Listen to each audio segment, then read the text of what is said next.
And the Astra for Best Anime goes to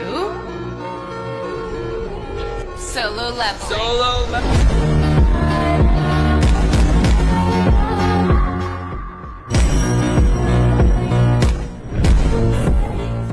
Ladies and gentlemen, Sung Jinwoo is back, and this time he's not just leveling up, he's rewriting the rules of reality. Season 2 of Solo Leveling doesn't waste any time. It's bigger, bolder, and somehow even more disrespectful than before. New enemies crushed, stronger opponents obliterated.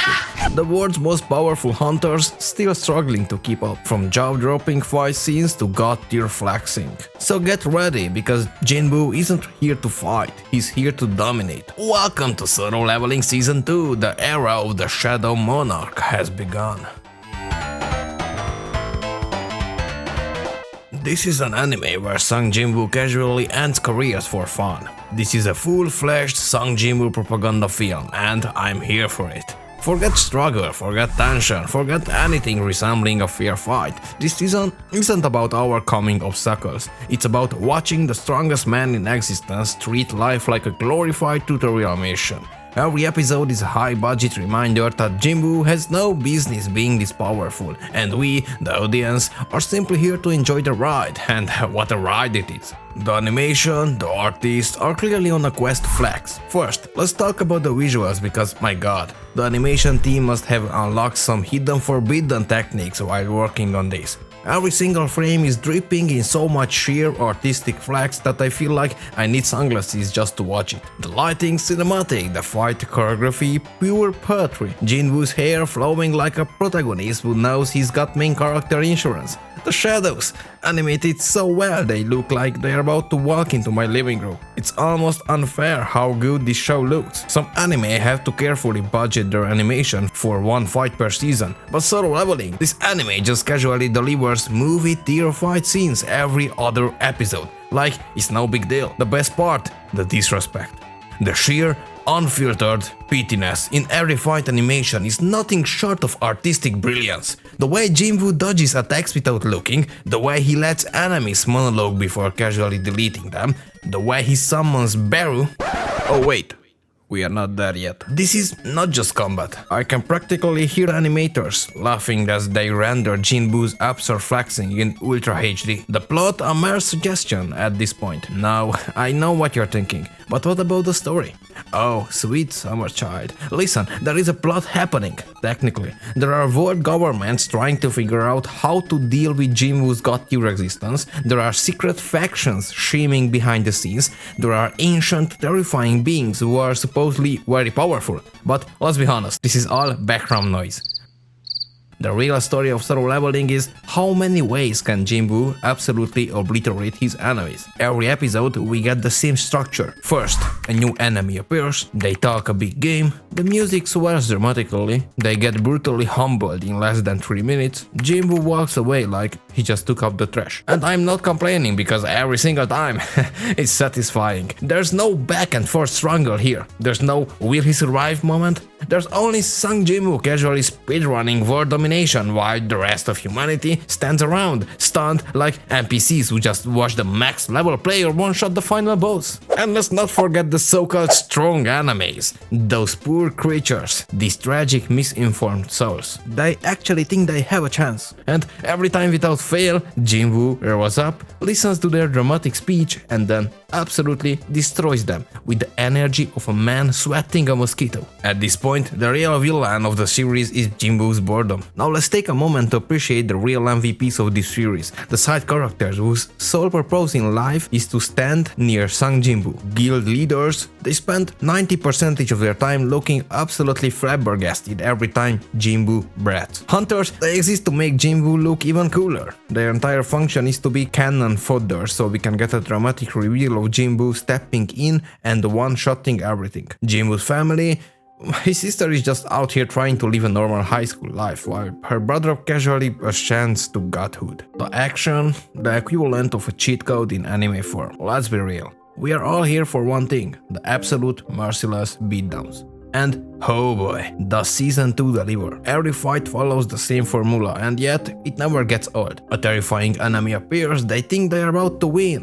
Jinwoo effortlessly destroys them with minimal effort. The audience collectively loses their minds, repeat, and yet it never gets boring. Why? Because every time Jinwoo finds new, innovative ways to disrespect his enemies. Sometimes he lets them attack first, just so he can show them how little it matters. Sometimes he fights with one hand in his pocket, sometimes he doesn't even use his own hands, he just lets his shadows do all the work. It's like watching someone play Elden Ring with max stats and then pretending they are in any danger at all. Spoiler alert, they are not. At the end of the day, Solo Leveling Season 2 is not an anime, it's a celebration of Sang Jinwoo's absolute dominance. This isn't about survival, it's about a man so powerful that even the laws of physics has given up trying to stop him.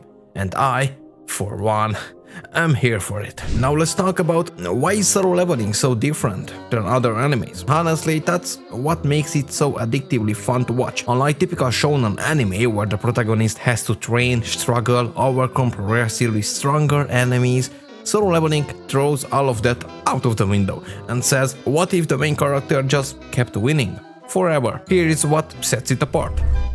Sang Jinwoo is ridiculously overpowered, and that's the whole point. Most anime protagonists start weak and gradually build up their strength through training arcs, painful losses, and emotional awakenings. Think Naruto, Deku, or even Goku, who at least needs to die a few times before getting stronger. But Jinwoo, he starts out as the weakest hunter in existence. Then he gets a mystical RPG-style system that lets him level up infinitely. Within a few episodes, he's already stronger than 99% of the board. By Season 2, bro is basically a walking natural disaster. Other anime might have OP protagonists, One Punch Man, the misfit of Demon King Academy, Overlord, but they at least try to create some sort of challenge for their heroes. Solo Leveling. It fully embraces the idea that Sang Jinwoo is simply too powerful for this world, and that's what it makes it fun. The power scaling is absolutely broken. In Dragon Ball Z, power levels go from 10,000 to 1 million, to whatever random number they feel like next. In One Piece, Haki, Devil Fruits, and Awakening introduce some level of balance. In Naruto, at least there is a strategy involved. But in Solo Leveling, Jinwoo doesn't power up through struggle, he levels up just by existing. Defeats one monster, gains 50 levels. Beats a boss, unlocks god-tier abilities. Goes for a walk, probably levels up just by breathing at this point. The gap between Jinwoo and his enemy isn't just big, it's comically massive. He goes from barely able to kill a goblin to soloing entire armies within a handful of episodes, and nothing in the anime even tries to slow him down. And you know what? It's beautiful. There's no traditional rival character. Most anime have a rival character, someone meant to keep the main protagonist humble.